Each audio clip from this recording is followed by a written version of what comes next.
পানীয় জল না দিলে ভোট দেব না এবার এই স্লোগানকে তুলে রাস্তা অবরোধ করে বিক্ষোভ দেখালেন জলপাইগুড়ি শহরের 22 নম্বর ওয়ার্ডের বাসিন্দারা। অভিযোগ, দীর্ঘদিন ধরে পুরসভার কল থেকে পানীয় জল মিলছে না। জল না পেয়ে বুধবার সকাল থেকে খালি বালতি নিয়ে রাস্তায় অবরোধ করে বিক্ষোভ দেখান ওয়ার্ডের শতাধিক মহিলা। অভিযোগ, প্রায় 6 বছর ধরে মিলছে না পানীয় জল। 22 নম্বর ওয়ার্ডের মাসকালাই বাড়ি এলাকার বাসিন্দাদের অন্য জায়গা থেকে পানীয় জল সংগ্রহ করতে হয়। নিত্যদিনের কাজ ও স্নান করতে হয় করলা নদীতে। এর ফলে চরম দুর্ভোগের মধ্যে দিন কাটাচ্ছে 22 নম্বর ওয়ার্ডের মানুষদের। রাস্তার কলগুলিতেও পানীয় জল থাকছে না বলে অভিযোগ করেন তারা। দূর দূরান্ত এলাকায় গিয়ে জল সংগ্রহ করে আনতে বাধ্য হচ্ছেন অসংখ্য মানুষ। জল সংকটের কথা পুরসভাকে বারংবার বলেও কাজ হচ্ছে না বলে অভিযোগ। এজন্য বাধ্য হয়ে তারা রাস্তা অবরোধ করে বিক্ষোভ দেখান এলাকার মানুষ। অবরোধের জেরে রাস্তার দুপাশে অসংখ্য গাড়ি আটকে পড়েছে। খবর পেয়ে ঘটনাস্থলে আসে জলপাইগুড়ি কোতোয়ালি থানার পুলিশ।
পরশুদিন তো ভোট, তাহলে ভোট কি করবেন? ভোট দিব না, জল দিবে, ভোট দিব, জল দিবে না, ভোট দিব না।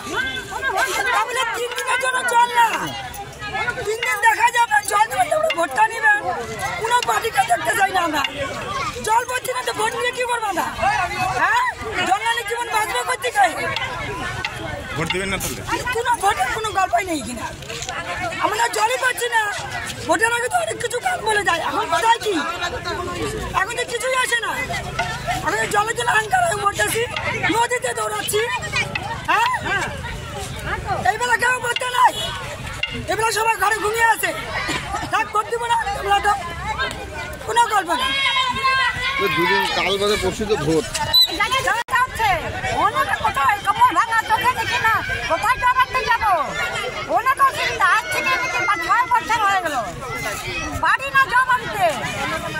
কোথায় কষ্ট করবো? মাঠে দাও, মরলে চলে যাই। কেন? মরলাম, ধাক্কা মারলে চলে যাই, মরে মারি দাও। কেন? হ্যাঁ, থাকে কি লাভ হবে? মরলে কি হবে? থাকে লাভ কি হবে? 6 বছর হয়ে গেল, এই জল দিচ্ছে, এই জল দিচ্ছে, জল পাই না, বলে জলে থাকে না। হ্যাঁ, বাধ্য হয়েছে কারা গেল আজকে। করবেন, চালাই যাবেন অবরোধ? আজকে অবরোধ চালাই যাবেন? অবরোধটাকে থাকবেনি? হ্যাঁ, থাকবো, সারাদিনে করে থাকবো, না খাই না দেয়, সারাদিনে থাকবো। অবরোধ আমরা জলের জন্য এখানে আটকাইছি। কিসের জল? খাবার জল। আমরা খাবার জল পাচ্ছি না, অনেক দিন ধরে, বছর খানিক ধরে। আমরা খাবার জল পাইলে আমরা পথ ছাড়ি, কিন্তু আমাদের কথা কেউ শুনতেছে না। বাধ্য হয়ে আমাদের পথ আটকাইতে হয়।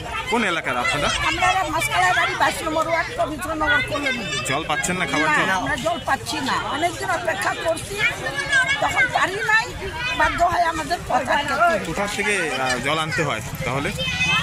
আমরা কি করবো, এই ট্যাঙ্কি থেকে ওই ট্যাঙ্কি থেকে, যেখানে টিপি টিপি রাখতে একটু পরে ওইখান থেকে আমাদের জল নিতে হয়।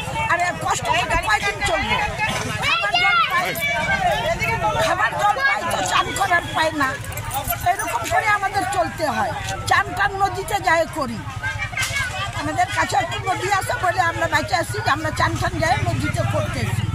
আমাদের বহুত কষ্ট, 1 বছর ধরে আমরা কষ্ট করতেছি।